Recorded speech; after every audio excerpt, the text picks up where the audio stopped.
When Aegon the IV Targaryen died, the realm expected his son Daeron to be a mirror of his father, a man shaped by lust, vanity, and cruelty. But Daeron was forged from different metal. Born of Queen Nerys, whose faith and purity had made her the realm's sorrowful saint, and raised under the shadow of his father's corruption, Daeron grew into a man of quiet dignity and intellect. He was a dreamer, but not the kind who sought dragons in the clouds. His dreams were of unity, learning, and peace. He was called Daeron the Good, though even his virtues carried thorns. He preferred scholars to knights and diplomacy to battle, traits that earned him the love of the small folk and the distrust of the proud.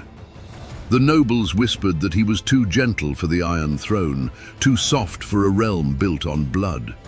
Yet in his calm eyes burned the same conviction that had guided his uncle Viserys II, that wisdom could hold the realm together longer than fear ever could. But Daeron had inherited more than a crown.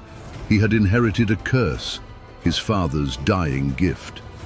Aegon IV, in an act of spite, had legitimized every one of his bastards before his death.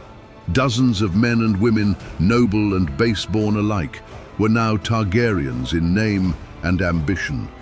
Among them stood the most dangerous of all, Daemon Blackfyre, Aegon's first and most beloved bastard, who carried not only the king's blood, but his sword.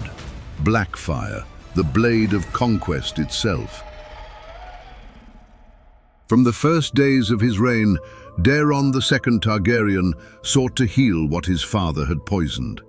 The Unworthy's court of mistresses and flatterers was swept away, replaced by advisors of learning and honor. Gold that had once been wasted on feasts was spent rebuilding roads, repairing keeps, and strengthening the crown's authority. The small folk praised him as the first just king in living memory. His greatest triumph came not through war, but through marriage. By wedding his sister Daenerys Targaryen to Prince Maron Martell, Daeron accomplished what no dragon or sword had ever achieved: the peaceful unification of Dorne with the Seven Kingdoms. The alliance ended nearly a century of bloodshed, earning him the admiration of the maesters and the hatred of the Marcher lords, who had built their fortunes raiding Dornish lands. To the old warriors of the Reach and Stormlands, peace with Dorne was treason disguised as diplomacy. Daeron's court reflected his ideals. He welcomed maesters, artists, and foreign envoys, transforming King's Landing into a hub of culture unseen since Jaehaerys the Conciliator. Yet not all hearts could be won by reason. Many lords whispered that the king favored Dornishmen over Westerosi, that the Martells now whispered in his ear. In the taverns and barracks, the murmurs grew darker still. That Daeron was no son of Aegon at all, but a bastard born of Queen Nerys and Sir Aemon the Dragon Knight. Whether that rumor held truth or not, it mattered little. For to those who had grown weary of restraint, Daeron's peace felt like weakness. And in the hearts of his father's legitimized bastards, ambition began to stir.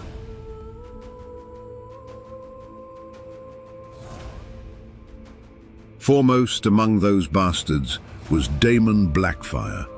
Handsome, tall, and valiant, Daemon possessed every quality that made men follow kings: charisma, skill at arms, and the shadow of a legend. Even as a youth, the realm adored him.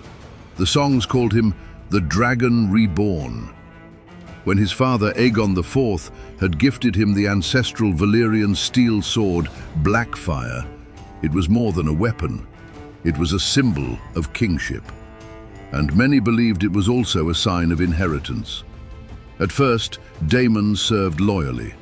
He led armies for his half-brother, won tournaments, and commanded respect across the realm.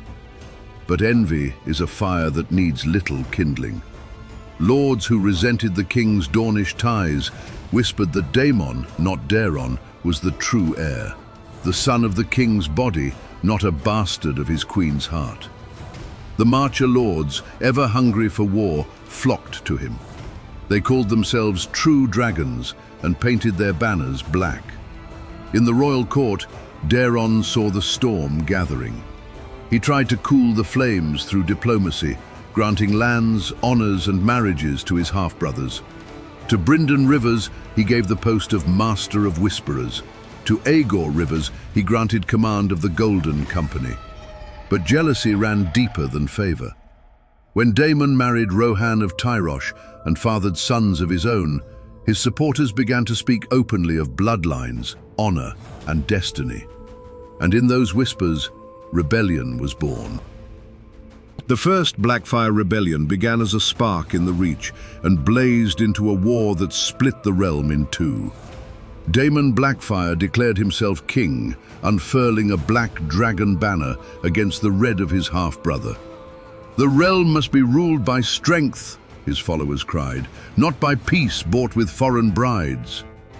Nobles from the Reach, the Stormlands, and the Westerlands rallied to his side, men who still dreamed of conquest and glory. The war that followed was swift, brutal, and bitter.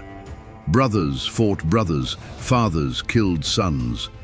Daemon Blackfyre led his army with valor, his sword, Blackfyre, cutting through foes as if the blade hungered for Targaryen blood. His host outnumbered the loyalists 2-1. Many believed the Iron Throne was already lost. But Daeron was no fool. Though he shunned war, he understood it. He placed his faith in two men, Sir Gawain Corbray, the famed knight of the Kingsguard, and Brynden Rivers, the albino spymaster the realm called Bloodraven. Brynden's intelligence and ruthless cunning turned the tide of war. He foresaw Daemon's moves before they happened, striking supply lines, intercepting messages, and buying loyalty where gold could win it. The final battle came upon the Redgrass Field, where the Black Dragon and the Red met beneath a storm-dark sky. Daemon slew Sir Gawain in single combat, but as he lifted his sword to rally his men, a volley of arrows pierced his heart. The legend says Bloodraven loosed the final shaft himself. Daemon fell, and with him fell his cause. His sons were slain beside him, and his banners burned in the wind. The war was over, but the realm would never be the same. With Daemon's death, two figures rose from the ashes to define a century of strife.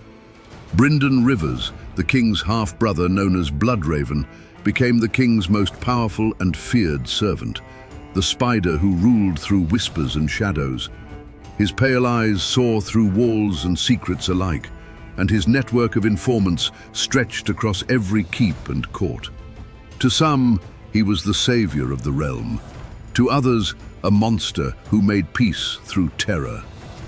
His rival was Aegon Rivers, called Bittersteel, another of Aegon IV's bastards and Daemon's fiercest supporter.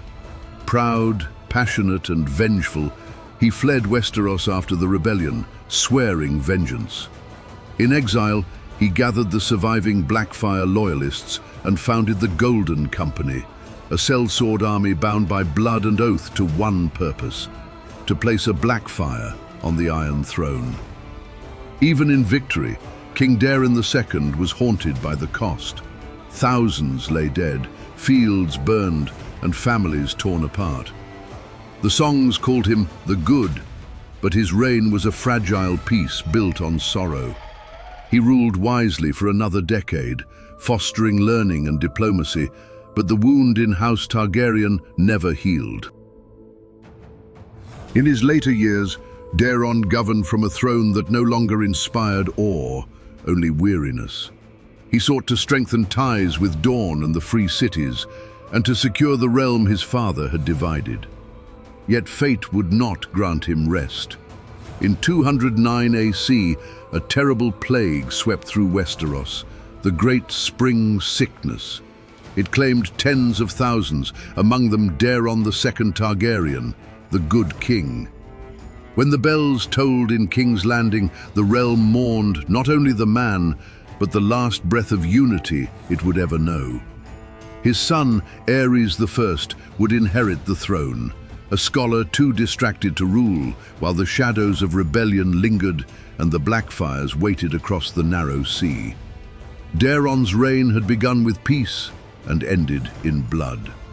Yet in the eyes of history, he remained the good. For though he could not heal the wounds his father had inflicted, he had tried. And in Westeros, that was miracle enough. In this next episode, the Iron Throne passes to Aerys I Targaryen, a king of books and riddles. As he turns from ruling to reading, the kingdom drifts toward chaos. In the shadows rise three names that will shape the next age: Bloodraven, Bittersteel, and a young prince whose dreams of dragons will end in tragedy. The Blackfyre threat endures, and in the halls of Summerhall, destiny begins to stir.